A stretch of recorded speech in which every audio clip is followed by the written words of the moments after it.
Selamat datang kembali. Hari ini kita akan membahas sebuah kasus klinis yang mungkin cukup familiar ya buat sebagian dari Anda. Jadi ini tentang kejang pada anak kecil saat demamnya lagi tinggi. Iya, betul. Sering terjadi ini. Nah, sumber kita kali ini dari analisis kasus, studi kasus, dan kuis interaktif. Dr. Ricky Sababalat, kita coba bedah bareng ya, diagnosisnya gimana, terus penanganan cepatnya seperti apa.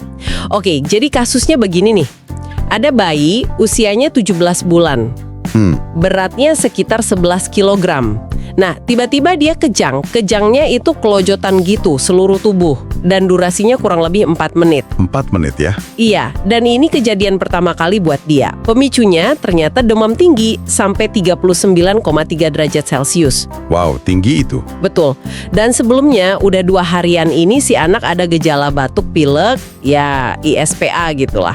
Oke, kalau kita lihat polanya, ini menarik ya. Dan sebenarnya cukup klasik sih. Usianya kan 17 bulan. Itu masuk rentang usia tipikal kejang demam, biasanya 6 bulan sampai 5 tahun. Oke. Terus, kejangnya dipicu jelas oleh demam tinggi. Durasinya juga relatif singkat, di bawah 15 menit. Sifat kejangnya umum, artinya seluruh tubuh, bukan cuma sebelar misalnya. Nah, itu dia. Dan satu lagi nih, petunjuk penting. Setelah kejangnya berhenti, anaknya langsung tidur pulas. Iya. Sering dengar itu. Itu fase pasca kejang atau post-iktal. Khas banget pada kejang demam. Terus ada info tambahan juga, katanya kakaknya si bayi ini juga pernah kejang demam. Riwayat keluarga ya. Tapi, nah ini penting. Si pasien ini, si bayi ini, belum pernah sama sekali kejang tanpa demam. Tepat sekali. Riwayat keluarga itu memang jadi salah satu faktor risiko ya. Kalau ada saudara kandung atau orang tua pernah, kemungkinan anaknya kena juga lebih tinggi.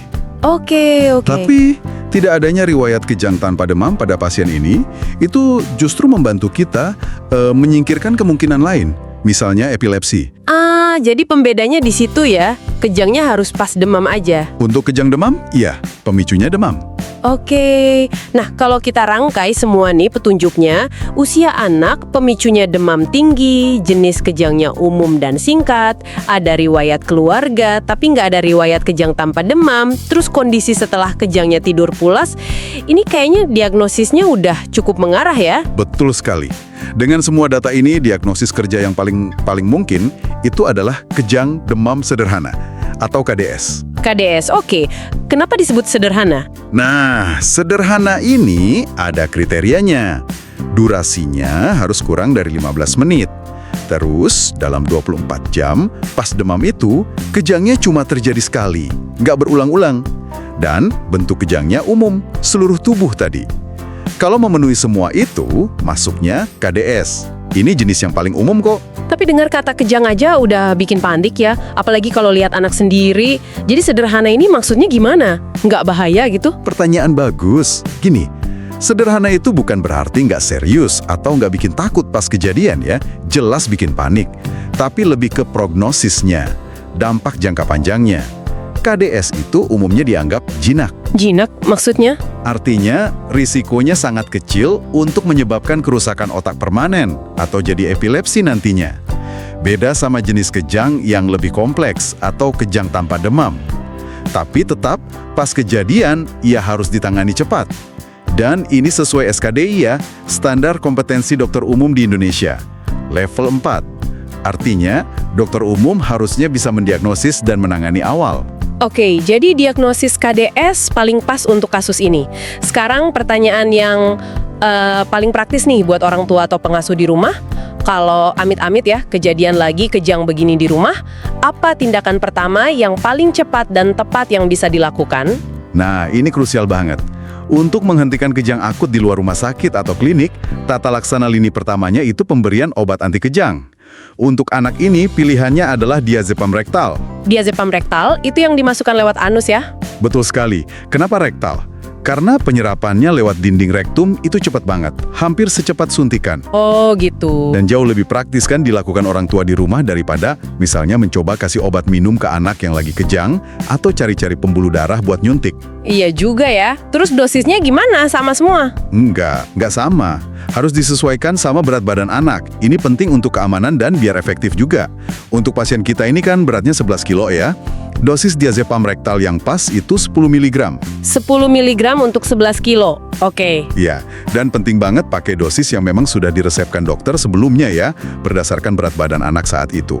Ini pertolongan pertama aja, sambil tetap segera bawa ke dokter atau fasilitas kesehatan. Jadi kuncinya kecepatan, cara pemberiannya yang pas lewat rektal, sama dosisnya sesuai berat badan. Tujuannya biar kejangnya cepat berhenti ya, sambil kita cari pertolongan medis. Tepat sekali. Menghentikan kejang dengan cepat itu penting. Biar anaknya nyaman, orang tua juga nggak terlalu panik ya. Sip. Oke, mari kita coba rangkum ya poin-poin penting dari kasus ini. Jadi ada bayi 17 bulan, kejang pertama kali pas demam tinggi 39,3, kejangnya seluruh tubuh sekitar 4 menit, terus tidur pules. Ada riwayat keluarga juga. Diagnosasnya kuat ke arah kejang demam sederhana atau KDS. Betul. Kalau kejang lagi di rumah, pertolongan pertamanya pakai diazepam rektal. Dosisnya sesuai berat badan, untuk kasus ini 10 mg karena beratnya 11 kg. Ya, benar. Memahami pola KDS dan penanganan awalnya ini penting banget ya, terutama buat orang tua atau siapapun yang merawat anak kecil. Tapi ingat ya, diskusi kita ini tujuannya nambah pemahaman aja, bukan pengganti nasihat dokter langsung. Harus tetap konsultasi. Tentu saja. Dan perlu diingat juga, kebanyakan anak dengan riwayat KDS itu tumbuh kembangnya normal kok, nggak ada masalah jangka panjang. Nah, sebagai penutup nih, mungkin ada satu hal yang bisa jadi bahan pemikiran buat Anda di rumah. Setelah episode kejang demam pertama ini ditangani, diagnosis KDS sudah tegak, kira-kira langkah pemantauan atau mungkin edukasi jangka panjang apa ya yang biasanya dokter anjurkan untuk anak dan keluarganya? Pertanyaan menarik. Coba Anda eksplorasi lebih lanjut ya. Sampai jumpa di pembahasan berikutnya.